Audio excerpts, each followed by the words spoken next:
Today we know that all complex cells have a nucleus. Of course, when the nucleus was first discovered, nobody knew what it did. So in this lesson, we'll take a look at some of the early research on the role of the cell nucleus.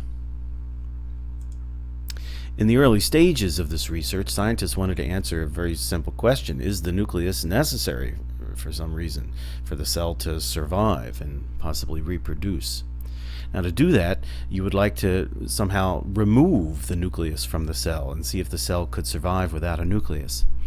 Well, one way they did this was by using large single-celled organisms like amoeba. And after a lot of trial and error, sometimes when you cut an amoeba in half, you can create two pieces. One piece has the nucleus and the other not. If we take a look at this red stained amoeba here, here's its nucleus, and the yellow stained amoeba up here, here's its nucleus. Imagine now sort of cutting the amoeba in half, and then the membrane sort of repairs, it reseals itself so that we have two intact amoeba parts, one with the nucleus and one without. Well, what researchers did then was simply keep track of them and to see what would happen to those two parts. We can use our if and then reasoning system to look at the logic of the approach. If the nucleus is necessary for survival and reproduction, and the amoeba is cut into two parts, one with the nucleus, one without, then the part with the nucleus should survive, the part without should not. And the results were the same as predicted, and that gives us supporting evidence for the hypothesis then. So it looks like at this stage that the nucleus was an important structure. The cell could not survive without the nucleus. In the 1930s, Joachim Hammerling advanced our understanding of the role of the nucleus in the cell. He used a single-celled organism. It's a green alga called acetabularia. Now, as an algae perform photosynthesis, so these organisms can use water and carbon dioxide and the power of the sun to make glucose. This is what they look like here. Now, they look like plants, but they're not because they're single-celled. However, they're very large. They stand over a centimeter tall. The nucleus of the cell is in the foot, the part of the cell that sort of anchors to the ground here.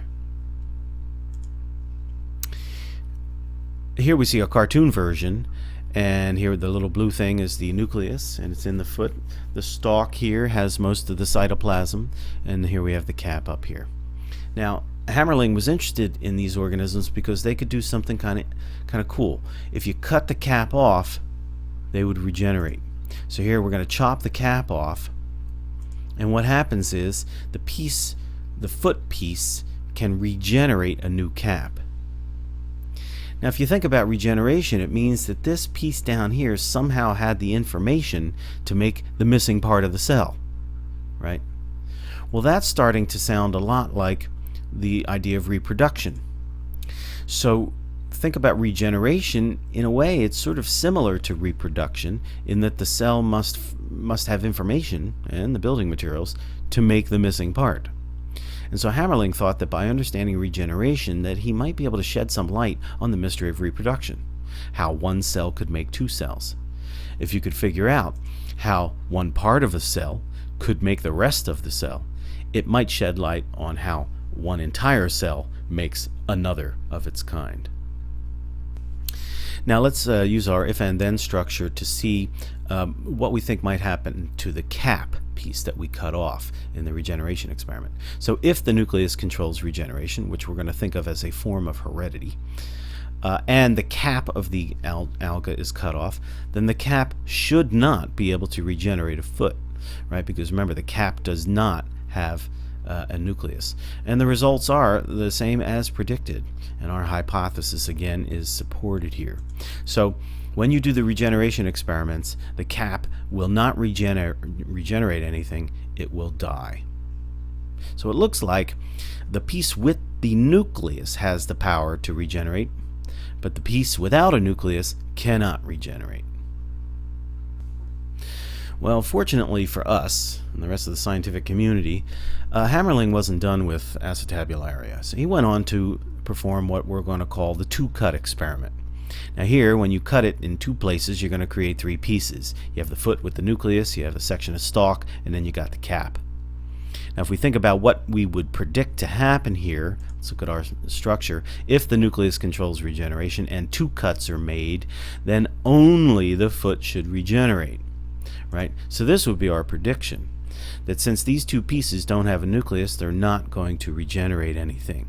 Only the foot that has the nucleus can regenerate the missing part of the cell.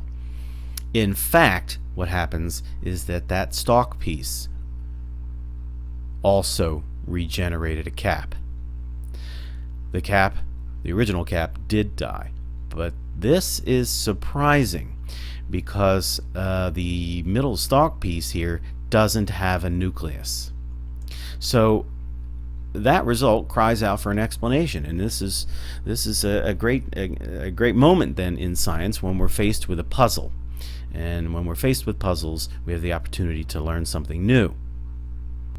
So how are we going to explain how it is that this stalk piece here without a nucleus has the power to regenerate?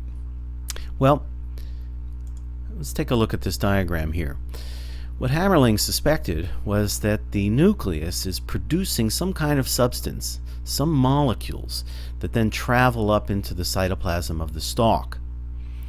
And so now imagine we were to, do the two-cut experiment here. We would have a section of stalk here that would have a bunch of these molecules that came from the nucleus.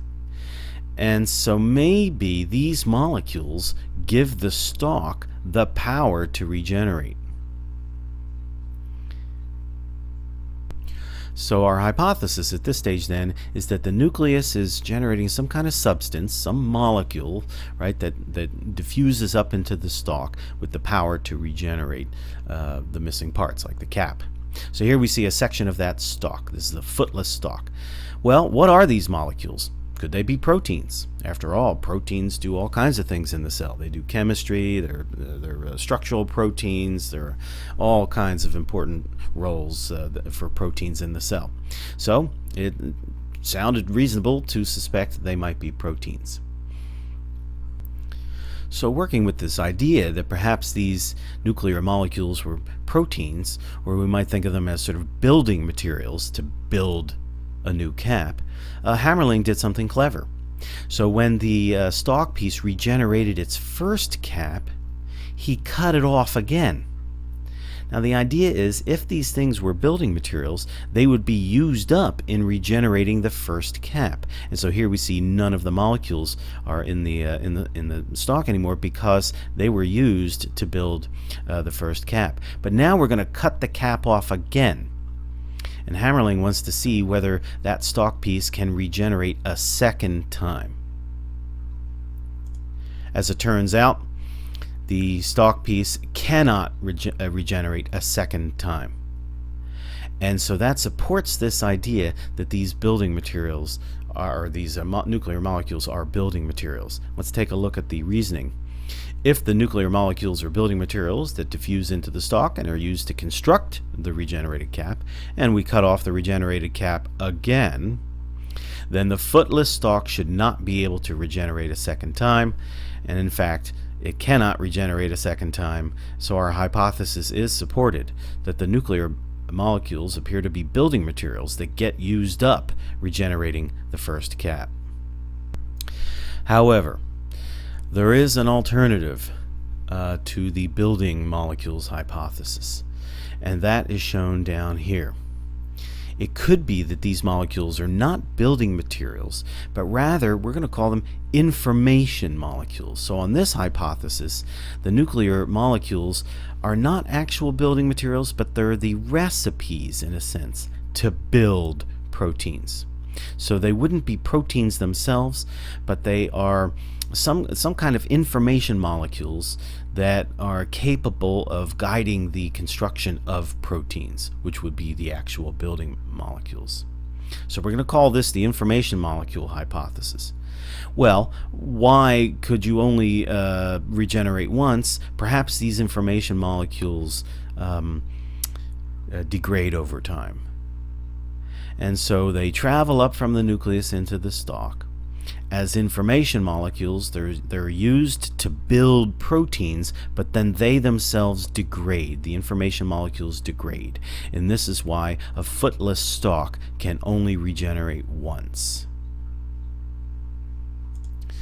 Here we see our two hypotheses, the building materials hypothesis and the information molecules hypothesis. What we need is a way, an experiment, a way to test these rival hypotheses against each other. And what later researchers did this, Hammerling did not, but later researchers did something very clever. They tried to grow the acetabularia on radioactive nutrients. And by doing so, all of the molecules that are made in the nucleus became radioactive. Now, radioactive molecules release radiation, and radiation can be detected by radiation detectors. And so, in a sense, this was a way of tagging the molecules so we could find out where they were going. Now, think about this a second. The nuclear molecules are going to be tagged, and that will allow researchers to trace where the molecules go. Here's the idea, that if we could figure out where they go, it will tell us what they are. Now, to see why that is, let's take a look at the next couple of pictures. So here we are. Here's our section of footless stalk here, and we've got our radioactive molecules. They came from the nucleus. They've been tagged. Now, if these molecules are building materials, they will be physically used to build the cap. So all these molecules will kind of migrate up and start assembling the cap, which means that the cap will be radioactive and the stalk will not be. So if they're building materials like proteins, then these nuclear molecules are going to end up in the cap, and since we've made them radioactive, the cap will be radioactive. On the other hand, if the nuclear molecules are information molecules, then they are in the cytoplasm of the stalk, but those molecules will be used to make proteins, but the proteins themselves will not be radioactive. Only the nuclear molecules were made radioactive. And so then the cap will not be radioactive. In fact, the stalk will be radioactive. So notice then, this strategy of tagging the nuclear molecules with radioactivity allows us to determine where the molecules go, and if we know where the molecules go, we know what the molecules are. So here we see again that the building molecule hypothesis predicts that radioactivity will be detected in the cap. The information molecule hypothesis predicts the radioactivity will be detected in the stalk. This is a good situation where an experiment to test two rivals, where the rival hypotheses make different predictions. That's an excellent experiment. Well, what were the results? As it turns out, the cap was not radioactive, the stalk was radioactive. This clearly supports the information molecule hypothesis. So, the information molecule hypothesis is supported. These nuclear molecules are not proteins, they are information molecules. Here we see our original picture again, so now we want to think of these molecules leaving the nucleus as recipes to build proteins. And they are temporary recipes. They will degrade in time. Now, if the foot piece is still attached to the stalk piece, we would be able to cut off the cap once and twice and 3 times. We could keep on cutting off this cap, and the organism will regenerate a cap. As long as the nucleus is part of the cell here, the nucleus will keep on making these information molecules. It's when you make the 2-cut experiment and you have just a piece of stalk without a nucleus, then you have a limit of only 1 regeneration, because the nuclear molecules will degrade over time. So, in summary then, the nucleus releases molecules that carry information to regenerate a cap. These molecules are not actual building materials like proteins. Rather, they have the information to build the cell parts. Since the cell parts are proteins, this information is the information to make proteins. The nuclear molecules are the recipes to make proteins, and today we call them messenger RNA.